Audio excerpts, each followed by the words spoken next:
പിതാവിൻ്റെയും പുത്രൻ്റെയും പരിശുദ്ധാത്മാവിൻ്റെയും നാമത്തിൽ ആമേൻ. എൻ്റെ പ്രിയപ്പെട്ടവരെ, ഇന്ന് വലിയൊരു ദിവസമാണ്. പാറമക്കൾ ഗവർണറിൻ്റെ പുസ്തകത്തിലെ വിശുദ്ധ സെബസ്ത്യാനോസിൻ്റെ കുറിച്ച് പറയണത് കേരളത്തിൻ്റെ പൊതുമധ്യസ്ഥനെന്നാണ്. അത് കേട്ടവർക്ക് ഭയങ്കര സന്തോഷം തോന്നി. വിശുദ്ധൻ്റെ തിരുനാളിലെ എല്ലാ മംഗളാശംസകളും. നമുക്ക് പ്രാർത്ഥനയിലേക്ക് വരാം. അമ്മേ പരിശുദ്ധ അമ്മേ, അമ്മേ പരിശുദ്ധമ്മേ, ദൈവമാതാവേ, ദൈവമാതാവേ, അന്ന് അങ്ങ് കൃപാസനത്തിൽ പ്രത്യക്ഷപ്പെട്ട് വരാൻ പോകുന്ന മഹാദുരന്തത്തിൽ നിന്ന് രക്ഷപ്പെടാനും എല്ലാവർക്കും വേണ്ടി പ്രാർത്ഥിക്കുവാനും ആവശ്യപ്പെട്ടിട്ട് 20 വർഷം കഴിഞ്ഞ ഈ വേളയിൽ കൃപാസനത്തിലൂടെ ഞങ്ങൾക്കും ഈ ദേശത്തിനും അങ്ങ് മധ്യസ്ഥം തേടി തന്ന എല്ലാ അനുഗ്രഹങ്ങൾക്കും കൃപകൾക്കും ഞങ്ങളിപ്പോൾ ഹൃദയം നിറഞ്ഞ നന്ദി പറയുന്നു. അമ്മേ പരിശുദ്ധമ്മേ, ജപമാല മാതാവേ, സകല കൃപാസനം പ്രാർത്ഥനകളോടും ചേർത്ത് ഞങ്ങളിപ്പോൾ പ്രാർത്ഥിക്കുന്ന ഈ കുടുംബത്തിന്റെ പ്രത്യേക നിയോഗം. പ്രിയപ്പെട്ടവരെ, ഇന്നത്തെ നിയോഗം പറയുക. തിങ്കളാഴ്ചത്തെ നിയോഗം.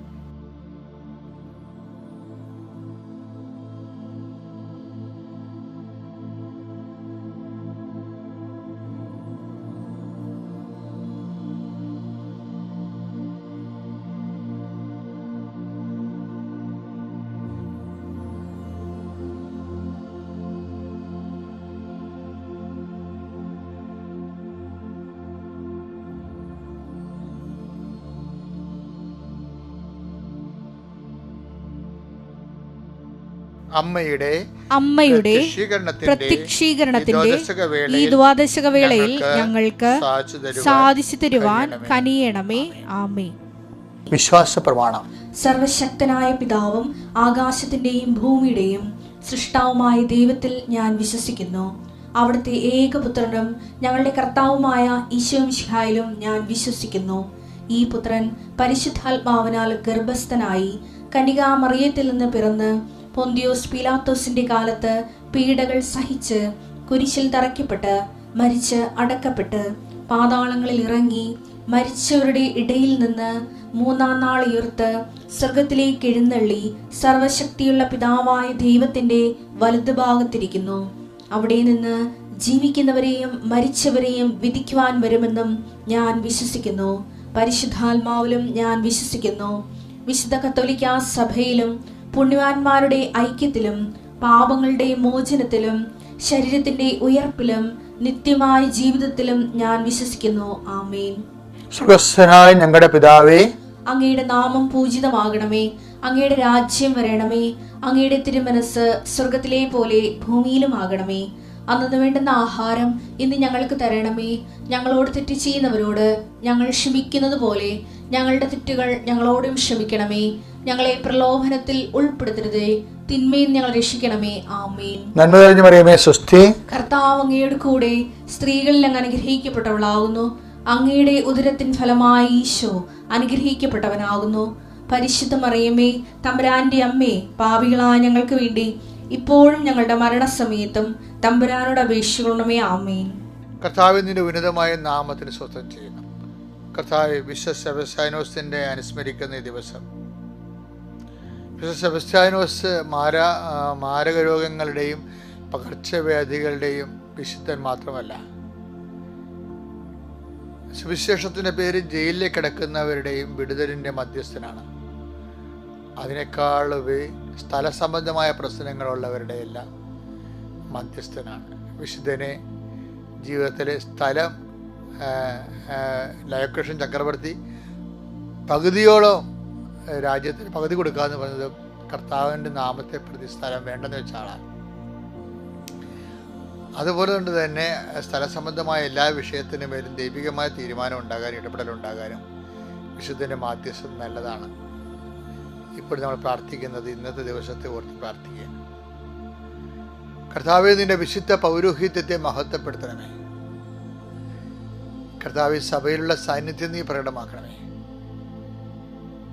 കർത്താവേ, 39 വർഷം ഞാൻ അർപ്പിച്ച കൃപാനയുടെ യോഗ്യതയാൽ കർത്താവെ, കൃപാസനം അൾത്താരെ ജീവനോടെ പ്രത്യക്ഷപ്പെട്ട പരിശുദ്ധ അമ്മയുടെ മാധ്യസ്ഥതയിലെ കർത്താവ് കൃപാസനം അൾത്താരെ നടന്ന 10,000-കണക്കിന് ആരാധനയുടെ ഈ ശക്തിയാൽ ഈ പ്രഭാതത്തിൽ ജനുവരി 20-ാം തീയതി തിങ്കളാഴ്ചയായി ഇന്ന് അങ്ങയുടെ മക്കൾ ഇന്ന് കൂടുന്ന ഈ പ്രാർത്ഥനയിൽ, അനുദിന അനുഗ്രഹ പ്രാർത്ഥനയിൽ കർത്താവിൻ്റെ ശക്തി ആവശ്യിക്കട്ടെ എന്ന് പ്രാർത്ഥിക്കുന്നു. രോഗബാധിതരെയും മാനസിക സംഘർഷങ്ങളിലൂടെ കടന്നു പോകുന്നവർ, സാമ്പത്തികമായ ബാധ്യതയാകാം, കുടുംബത്തിലുള്ള ഞെരുക്കമാകാം, ഉത്തരവാദിത്വം നിർവഹിക്കാൻ കഴിയാത്ത അവസ്ഥയാകാം, മക്കളുടെ വിവാഹത്തിന് ഒത്തു വരണില്ലെന്ന് ഓർത്തുന്ന വേവലാതി കൊള്ളുന്ന മാതാപിതാക്കന്മാരെ സമർപ്പിക്കുന്നു. അവിടെ പ്രാർത്ഥന ഇന്ന് പരിശുദ്ധ സെബസ്ത്യാനോസിൻ്റെ പ്രാർത്ഥനയോട് ചേർത്ത് ഞാൻ വെച്ച് പ്രാർത്ഥിക്കുന്നു.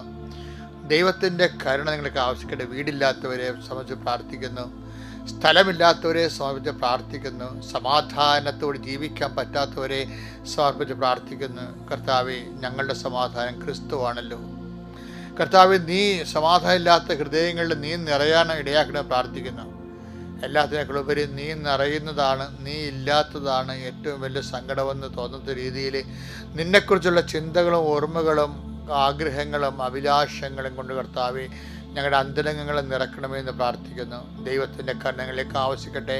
തൊഴിൽപരമായ തടസ്സങ്ങൾ, ഒത്തിരിപരമായ വരുമാനമില്ലാത്തവർ, മത്സ്യത്തൊഴിലാളികളെ സംബന്ധിച്ച് പ്രാർത്ഥിക്കുന്ന സഹോദരങ്ങളെ, കർഷക തൊഴിലാളികളെ സംബന്ധിച്ച് പ്രാർത്ഥിക്കുന്നു, കർഷകരെ സംബന്ധിച്ച് പ്രാർത്ഥിക്കുന്നു, അവിടെ ഉദ്യമങ്ങൾ പരാജയപ്പെട്ടിട്ടുള്ളവരുടെ വേദനയെ സംബന്ധിച്ച് പ്രാർത്ഥിക്കുന്നു, സ്ഥലങ്ങൾ വിട്ടുമാറാൻ പറ്റാത്തവരെ കർത്താവെ, ജീവിത മാർഗങ്ങൾ ഒത്തിരിയേറെ ഏലവും അതുപോലെ തന്നെ കുരുമുളകും ഒക്കെ വെറുതെ ഗോഡൗണിൽ ഇരുന്ന് വില കുറഞ്ഞുകൊണ്ടിരിക്കുന്ന അവസ്ഥകളുണ്ട്. ഈശോയെ, ചെറിയ പൊടിച്ചാളകളെല്ലാം വില കൂടി നിറച്ച് കടലുള്ളത് കാരണം അതിൻ്റെ വില കുറഞ്ഞിട്ടുണ്ട്. ഈശോയെ, അങ്ങനെ ചെയ്തുകൊണ്ടിരിക്കുന്ന തൊഴിൽ കൊണ്ട് ജീവിക്കാൻ പറ്റാത്ത വിഷമം അനുഭവിക്കുന്ന എല്ലാവരെയും ഈ സമയത്ത് അങ്ങോട്ട് തിരുസേനയെ സമർപ്പിച്ച് പ്രാർത്ഥിക്കുകയാണ്. കർത്താവെ, കണ്ണ് തോന്നണം. ആതുരാലയങ്ങളും അഗതി മന്ദിരങ്ങളിലും വേദനിക്കുന്നവർ ഓർക്കുന്നുണ്ട്. കർത്താവ്, വീട്ടിൽ തന്നെ അഗതി മന്ദിരമെങ്കിൽ ഇതിനേക്കാൾ നല്ല അഗതി മന്ദിരം ആയിരുന്നെങ്കിലെന്ന് വിചാരിച്ചുകൊണ്ട് മാതാപിതാക്കന്മാർ മക്കളെ പ്രാഗി ജീവിക്കുന്ന വീടുകളുണ്ട്. ഒരു പരിഗണനയും ഒരു സന്ധിപ്പയും ലഭിക്കാത്ത മുതിർന്നവരെ സംബന്ധിച്ച് പ്രാർത്ഥിക്കുന്ന ഈശോയെ, അവരെല്ലാം നീ സന്ധിക്കണമെന്ന് പ്രാർത്ഥിക്കുന്ന ഈശോയെ. കർത്താവ്, മനസ്സിടിഞ്ഞ് മാസങ്ങളായിട്ട് പള്ളിയിൽ പോകാൻ പറ്റാത്തവരുണ്ട് ഈശോയെ. കൃപാന കൂടിയിട്ട് ദിവസങ്ങളായിട്ടുള്ള മാസങ്ങളായിട്ടുള്ള വർഷങ്ങളായിട്ടുള്ളവരുണ്ട്. അവരെല്ലാം ഞാൻ ഈ സമയത്ത് ഓർത്ത് പ്രാർത്ഥിക്കുന്നു. കർത്താവെ, കൃപാന കൂടിയ അനുഭവം അവർക്ക് നൽകണമെന്ന് പ്രാർത്ഥിക്കുന്നു. എൻ്റെ കർത്താവെ, മക്കളുടെ യാത്രയെ സംബന്ധിച്ച് പ്രാർത്ഥിക്കുന്നു ഈശോയെ. പരീക്ഷ എഴുതുന്ന കുഞ്ഞുങ്ങളുടെ പരീക്ഷ സംബന്ധിച്ച് പ്രാർത്ഥിക്കുന്നു. പഠിച്ചുകൊണ്ടിരിക്കുന്ന മക്കൾ തലയിൽ കയറുന്നില്ല, ഉഴപ്പി നടക്കുന്ന മക്കളുണ്ട് ഈശോയെ. എന്നിട്ട് ജീവിതത്തിൽ വഴി പെശ കൊണ്ടായിട്ട് ആവശ്യമില്ലാത്ത കാര്യങ്ങൾക്ക് അമിത പ്രാധാന്യം നൽകി വഞ്ചനയുടെ കുരുക്കിലും ചതിയിലും പെട്ട് ജീവിതം ഇങ്ങനെ വല്ലാത്ത രീതിയിലായപ്പോഴുണ്ട്. കൂട്ടുകെട്ടുകളിൽ പെട്ടിട്ട് കർത്താവെ, അവിടുന്ന് രക്ഷപ്പെടാൻ പറ്റാത്ത മാർഗമായിട്ട് കർത്താവെ, പലതരത്തിലുള്ള തിന്മ പ്രവർത്തികൾക്ക് അധീനപ്പെട്ടിട്ടുള്ള എല്ലാ മക്കളുടെയും കെട്ടുകൾ, ചങ്ങലകൾ യേശു ക്രിസ്തുവിൻ്റെ നാമത്തിൽ ഇപ്പോഴഴിഞ്ഞു മാറട്ടെ എന്ന് പ്രാർത്ഥിക്കുന്നു. ദൈവത്തിൻ്റെ കരുണകളെ കൊഴുകട്ടെ. തലയിൽ പുണ്ണുള്ളവരെ കാണിക്കുന്നു, സർവാംഗം പുണ്ണുള്ളവരെ, ശരീരത്തിൽ വ്യത്യസ്തമായ കളറുകൾ മാറി വരുന്നവരെ കാണിക്കുന്നുണ്ട്. അവരെല്ലാം കർത്താവിൻ്റെ വിശുദ്ധമായ രക്തത്താൽ നിങ്ങൾ സ്നാനം ചെയ്യപ്പെട്ട് പ്രാർത്ഥിക്കുന്നു. എൻ്റെ കർത്താവിൻ്റെ ഉന്നതമായ നാമത്തിൽ കുടുംബപരമായ ഭാരങ്ങൾ, ജീവിത ഭാരങ്ങൾ, ഓരോ യാത്രയുണ്ടാകുന്ന പ്രയാസങ്ങൾ, യാത്രയ്ക്ക് ആവശ്യമായ അനുഗ്രഹങ്ങൾ നിങ്ങളുടെ വലത്തും ഇടത്തും വീട്ടിലും വഴിയിലും ജലത്തിലും കരയിലും മുകളിലും ഹൃദയത്തിലും കർത്താവിൻ്റെ ചൈതന്യവും സഹവാസവും സംരക്ഷണം ഉണ്ടാവട്ടെ. നിത്യം പിതാവും പുത്രനും പരിശുദ്ധ സർവേശ്വരൻ ഇന്നത്തെ മുഴുവൻ ദിവസങ്ങളിൽ നിങ്ങൾക്ക് ആശീർവദിച്ച് നൽകട്ടെ. അവിടെ ഫീസ് പവർ ആൻഡ് ഗ്രേസ്. പ്രിയപ്പെട്ടവരെ, ബൈബിളിലെ പല അരൂപിയുണ്ട്. സാധാരണ അരൂപിയുണ്ട്, അസാധാരണ അരൂപിയുണ്ട്. ഈ അസാധാരണ അരൂപിയാണ് എപ്പോഴും ഭയങ്കര അനുസറബിളാകണത് ദൈവത്തിരുസന്നിധിയിൽ. അതുകൊണ്ട് നിങ്ങൾ എന്നും കൊന്ന് ഇന്നലത്തെ പോലെ ഇന്നും എന്ന് പറഞ്ഞൊരു കാര്യമില്ല. ഇന്നിത്തിരി വ്യത്യാസം ഉണ്ടാകണം. നിങ്ങളുടെ അരൂപി ഡിഫറൻ്റ് ആയിരിക്കണം എന്നാണ് പറയണത്. നിങ്ങളെ ലക്ഷ്യം പ്രാപിക്കണമെങ്കിൽ അരൂപി ഡിഫറൻ്റ് ആയിരിക്കണം, മറ്റുള്ളവരെ പോലെ ആയിരിക്കരുതെന്ന്. Take the word of God. സംഖ്യാപുസ്തകം 14:24. എന്നെ നിന്ദിച്ചവരാരും അത് കാണുകയില്ല, എന്നാൽ എന്റെ ദാസനായ കാലേബിനെ അവൻ ഒറ്റ ഉറ്റുനോക്കിയ ദേശത്തേക്ക് ഞാൻ കൊണ്ടുപോകും. അവന്റെ സന്തതികൾ അത് കൈവശമാക്കും. എന്തെന്നാൽ അവനെ നയിച്ച ചൈതന്യം വ്യത്യസ്തമാണ്. അവൻ എന്നെ പൂർണ്ണമായി അനുഗമിക്കുകയും ചെയ്തു. കാലേബ് എന്ന് പറഞ്ഞാൽ ആരെന്നറിയാവോ? ഈ നൂനിന്റെ മകൻ ജോഷുവ ഇല്ലേ? ജോഷുവ കുറെ പേരെ സമറിയയിലേക്കും അതിനെ കാനാൻ ദേശത്തേക്ക് വിടും. എന്ന് വെച്ച് കഴിഞ്ഞാൽ ഇനി കാനാൻ ദേശത്തേക്കാണ് നമ്മൾ പ്രവേശിക്കാൻ പോണത്. അപ്പം അവിടുത്തെ ജനങ്ങളൊക്കെ എങ്ങനെ ഉണ്ട്? നമ്മളവിടെ ചെല്ലുമ്പോൾ എലി അപ്പം തിന്ന പോലെ നമ്മളെ തിന്നു കളയുക. അപ്പോൾ പാളയത്തിലൊക്കെ ഭയങ്കര പേടിയാണ്, പാളയത്തിൽ പേടിയായി. അപ്പോൾ കുറേ ആൾക്കാർ പറഞ്ഞ്, ജോഷുവ പറഞ്ഞു, ഒരു 4-5 പേരോട് പറഞ്ഞ്, നിങ്ങൾ പോയി ഒറ്റ നോക്കിയിട്ട് വരാൻ പറയും, സ്പൈ ചെയ്യാൻ. ഒറ്റ നോക്കി കഴിഞ്ഞാൽ ഇങ്ങനെ കണ്ണുകൊണ്ട് തുറച്ചു നോക്കുക എന്നല്ല അർത്ഥം, സ്പൈ ചെയ്യാനാണ് പറയണത്. രഹസ്യമായി ഇപ്പം നമ്മളുടെ റോയൊക്കെ ഇല്ല, അതുപോലെ അവർ പോയിട്ട് അവരെ സ്പൈ ചെയ്തിട്ട് വരാൻ പറയും. സ്പൈ ചെയ്തിട്ട് വന്നു വെച്ചുകൊണ്ടല്ലോ ഈ പോയവർ വന്നിട്ട് പിന്നെ നിൽക്കുന്നവരെ പോലും ബോധം കെടുത്തി കളഞ്ഞ്. അയ്യോ, അത് അവരെ അടുത്ത് ചെന്ന് കഴിഞ്ഞാൽ അവരുടെ ഒരു 80 കിലോനുണ്ട്. അവരുടെ ഒറ്റ മുന്തിരിക്കൊല 80 കിലോനുണ്ട്. 2 പേര് അവരുടെ മുന്തിരിത്തോട്ടത്തിലൂടെ മുന്തിരിക്കൊല ഒരു തണ്ടേ കാവിക്കൊണ്ടുകൂടെ കണ്ട് അതൊരു 80 കിലോ വരും. അത്രയും വലിയ രാക്ഷസരായ മനുഷ്യരവിടെ ഉള്ളത്. നമ്മളെപ്പോലെയുള്ള ആൾക്കാരൊന്നുമല്ല. ഇത് നടക്കണ കാര്യമില്ലെന്ന് പറയും. എന്നിട്ട് പറയും, അനാർക്ക് എന്ന് പറഞ്ഞ രാക്ഷസവർഗമുണ്ട്. അനാർക്കിൻ്റെ സന്തതികൾ ഞങ്ങളവിടെ കണ്ടെന്ന് പറയാം. അനാർക്ക് എന്ന് പറയുമ്പോൾ ഒരു 8 അടി 9 അടി വരെ പാർട്ടിയാണ്. അവരെ കണ്ടെന്ന് പറഞ്ഞപ്പോൾ ഇതോടുകൂടി സപ്തനാടുകളും തളർന്ന് ഇവിടെ എല്ലാം അസ്തമിച്ച്. അപ്പം കലേബ് പറയും, എന്താ അനാർക്കായാലും ശരി, നമ്മൾ വിശ്വസിക്കണ കർത്താവ് അവർ നമ്മുടെ കയ്യിൽ ഏൽപ്പിക്കുമെന്ന് പറയും.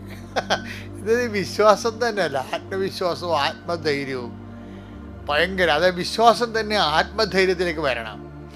അല്ല, നിങ്ങൾ വിശ്വാസമുണ്ട്, ഉത്കണ്ഠ ഉണ്ടെങ്കിൽ ആ വിശ്വാസം വർക്കൗട്ട് ചെയ്യത്തില്ല. വിശ്വാസമുണ്ട്, ഭയം ഉണ്ടെങ്കിൽ അത് വർക്കൗട്ട് ചെയ്യത്തില്ല. വിശ്വാസം എന്ന് പറഞ്ഞാൽ എന്താണ്? നിന്നെക്കെതിരെ തുറച്ചു നോക്കുകയും നിന്നെ കീഴ്പ്പെടുത്താൻ പോവുകയും ചെയ്യുന്ന, നീ പേടിക്കുന്ന വ്യക്തികൾ, നീ പേടിക്കുന്ന സംഭവങ്ങൾ, ഇപ്പോൾ നീ ഒരു ഓഫീസിൽ കയറി പോകാൻ പോവുകയാണ്, പക്ഷേ നിനക്കറിയാം പേടിയാണ്. നീ ഒരു ബാങ്കിൽ പോവുകയാണ്, മാനേജർ നിനക്ക് പേടിയാണ്. നീ ഒരു ഇൻ്റർവ്യൂവിന് പോവുകയാണ്, ഇൻ്റർവ്യൂ ചെയ്യുന്ന ആളെ നിനക്ക് പേടിയാണ്. അപ്പോൾ അവരുടെ ശബ്ദം നാടുകൾ തളർന്ന് ഇൻ്റർവ്യൂവിന് ചെല്ലുമ്പോൾ തന്നെ വെള്ളം മേടിച്ച് കുടിക്കുന്നു, ഒരു കയ്യാൻ കളയാം. പക്ഷേ കലേബ് എന്താ പറയണത്? ഏതാരായാലും എൻ്റെ കർത്താവാണ് അവൻ അവിടെ ഇരുത്തിയിരിക്കണത്, അവനെ നമുക്ക് ഏൽപ്പിച്ചു തരുമെന്ന്. എന്തൊരു വിശ്വാസം! അതാണ് the spirit led by Caleb was different. അതായത് വചനം മുഴുവനും ഭയങ്കരമായ രീതിയിൽ പറയണം. അതായത് കലേബിനെ നയിച്ച ആ രൂപി ഡിഫറെൻ്റാണ്. എന്താ, അത് വിശ്വാസത്തെക്കാളും വിശ്വാസം നൽകുന്ന ആത്മധൈര്യമാണ്. ആത്മധൈര്യം ദൈവം എന്ന ഒരു വ്യക്തി അധിഷ്ഠിതമാണ്. വിശ്വസിക്കുന്നവർ ദൈവത്തിലാണ് വിശ്വസിക്കുന്നത്. അതുകൊണ്ട് ദൈവം ഏൽപ്പിച്ചു തരും. നീ ഇന്ന് ഇറങ്ങിപ്പോകുമ്പോൾ നീ എവിടെ പോയാലും, വില്ലേജ് ഓഫീസായിക്കൊള്ളട്ടെ, ബാങ്കിലായിക്കൊള്ളട്ടെ, പഞ്ചായത്തിലായിക്കൊള്ളട്ടെ, പെൻഷൻ്റെ കാര്യത്തിലായിക്കൊള്ളട്ടെ, നടക്കാത്ത ഏത് കാര്യത്തിന് പോയാലും അത് നടക്കത്തില്ലെന്ന് മറ്റുള്ളവർ പറയും. അപ്പോൾ നീ പറയണം, കർത്താവ് അവരെ എനിക്ക് ഏൽപ്പിച്ചു തരും. Okay, be graceful. അത്യപൂർവ ദൈവാനുഭവങ്ങൾ ഇനി നിങ്ങൾക്കും സ്വന്തം. ഈ യൂട്യൂബ് ചാനൽ ഇതുവരെ സബ്സ്ക്രൈബ് ചെയ്തിട്ടില്ലെങ്കിൽ ഇപ്പോൾ തന്നെ സബ്സ്ക്രൈബ് ചെയ്യുക. ഈ വീഡിയോ ഇപ്പോൾ തന്നെ നിങ്ങളുടെ സുഹൃത്തുക്കൾക്ക് ഷെയർ ചെയ്തുകൊണ്ട് കർത്താവിന്റെ പ്രേക്ഷിതരാകുക.